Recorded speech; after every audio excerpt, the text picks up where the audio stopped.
I still like drinking. And of course, then some people pull me aside and they say, well, Gabriel, why do you drink? Why do you drink? You have so many responsibilities and people you take care of. Why do you drink? Because I have a lot of responsibilities and people to take care of. Some of you already know because you've been to my shows in the past. My poison of choice is tequila. Certain alcohol I no longer mess with anymore. Like I no longer mess with Jäger. See, first of all, any alcohol that will make you say its name is not safe. And that's the only alcohol that will make you do that. That's the only one you hear people. Jäger! You don't hear anyone else. You don't hear Mexicans. Tequila way! You don't hear black people. Hennessy playa. You don't hear Japanese. Woo, saki saki! Jäger is scary for a few reasons. One, I'm type 2 diabetic. I shouldn't even be drinking, but Jäger has twice as much sugar in it. Second thing is the consistency. It's very sticky. It's like cough syrup. So if you drink too much of it, it holds on longer than anything else. And it's nasty. When you drink it, you're like, ah! Palatos, palatos, palatos. It's horrible. If you drink too much of it, it holds on longer than anything else. You know what I'm saying? Like if you have one too many beers, you know what happens. You get the and then you return it to the rightful owner. Jäger makes you feel like you gotta bring it back, but you can't. All it does is make you dramatic for 45 minutes until it lets go. You've seen someone like that. Hey, you okay? I'm fine, but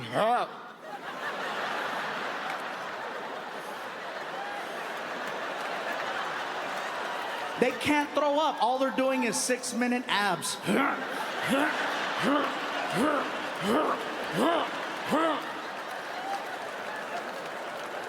People look at you the next day. Are you into fitness? No, I'm a drunk.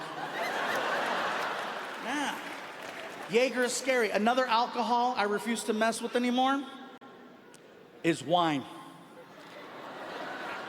Look at the people over there. We're from Schaumburg.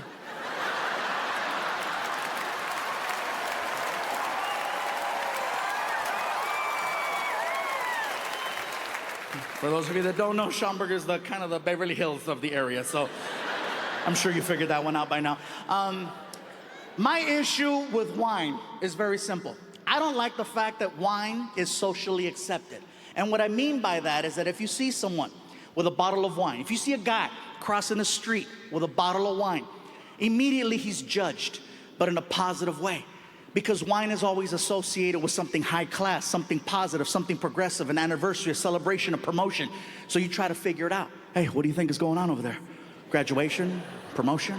It's gotta be good. Hey, good for you, buddy! Women see a man with a bottle of wine holding a couple of glasses and immediately, aww, lucky bitch. It's still alcohol. It will still mess you up. The main reason why I don't like wine is because you cannot accurately measure wine. You can measure real liquor. It's called a shot. And you know after drinking enough times what you can handle and what you can't handle. Because people who drink a lot love to brag about their drinking abilities. They have their drinking number, right? They have their drinking number. You'll hear them, 11 shots of Don Julio. Woo, yeah! They have their drinking number. Even women. After 4 shots of Cuervo, I am so good. 4 shots is my sweet spot. What happens if you do 5? I'll wake up in an alley. What happens if you do 6? That's how I met Tyrone.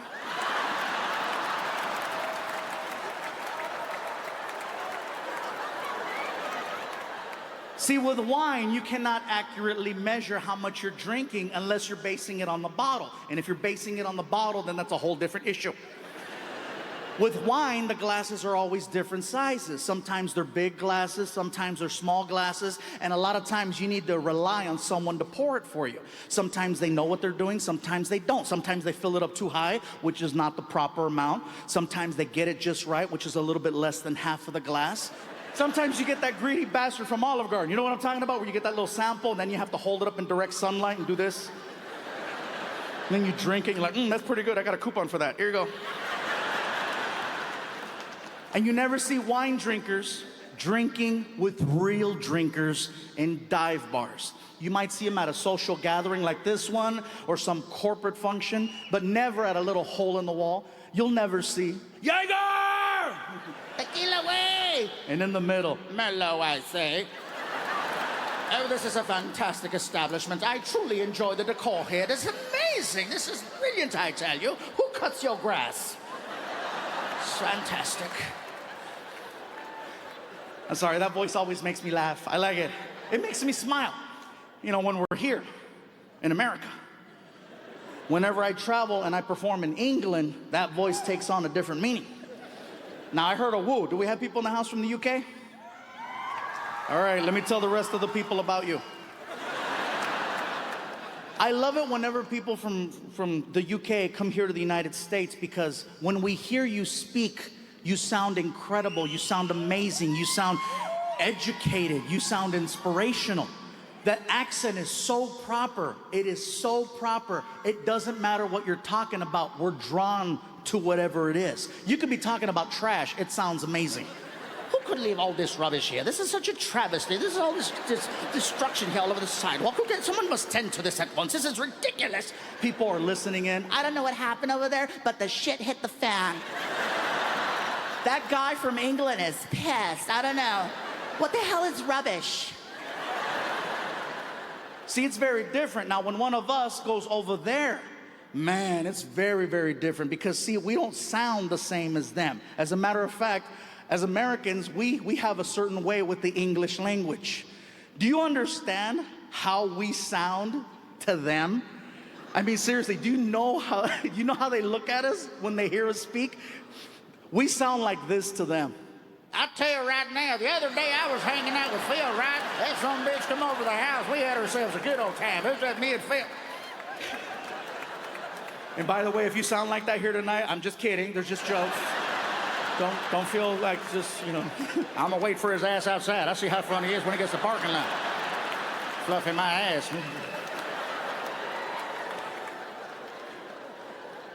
I just think it's funny that no matter what they talk about over there, they sound the same. It sounds the same. You know, whereas with us, Americans, we speak according to our environment. We change it up, we morph, we adapt. We all have our, for example, we all have our trying to get a good job voice. When you walk in for that interview, you don't sound the way you sound on a Saturday night when you're having a couple drinks. No, you clean it up, you practice in the car, and when you walk in, you turn it on. If you'll check my references, you'll see I'm more than qualified for this position.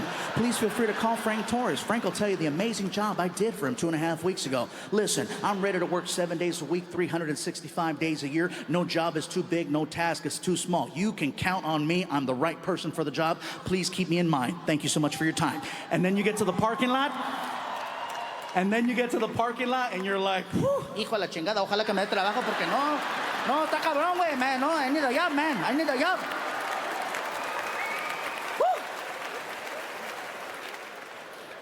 You guys know we all have our daytime voice that we have around our family and our friends and our children, you know. And then we have our late night voice, you know, our party voice. Jäger! And then if you're lucky enough, you have your late night voice. Destroy, you don't even know what's about to happen. You better get on the phone.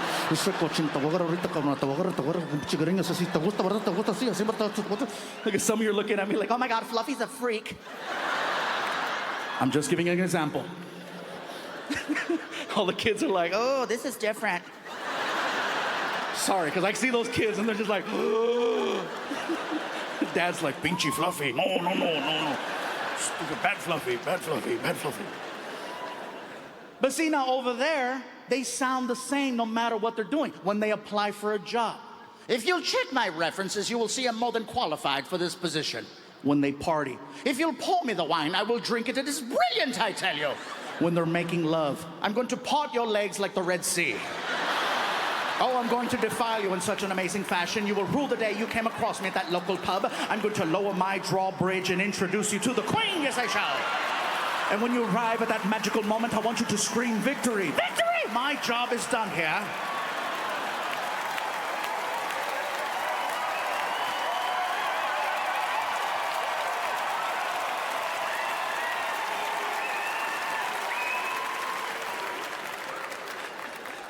The only messed up part about that joke is that that's the only joke the kids remember. It'll be 2 weeks from now, and you're trying to get in the room, and you're like, why is this door locked? And then you hear, victory! I see a couple of young adults right there. How old are you guys? You 13. Wow. And next to you? How old are you? You're 10. Okay. I am so sorry for what Martin said. 10 years old. But you know what though? I can't feel too bad because you know what? 10-year-olds are young adults. You are a young adult. I don't see you as a kid. A kid to me, first of all, is someone who doesn't have access to the internet. You have, I'm sure, a tablet or a cell phone or access to online services, right? Services. What the hell is he talking about? Bad choice of words. You know what I mean, right? You've probably seen and heard a few things already, and the parents are like, no, not my child. No, I locked their phone. Yeah, but you don't lock their friend's phone.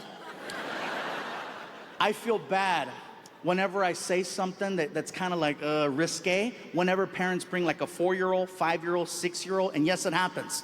Then I feel bad, because then I'll meet them after the show, and I'm like, I am so sorry for what you heard me say. And it's always funny to see the parents say, oh, they hear worse at home. Nothing like watching a 4-year-old confirm that, you know, just...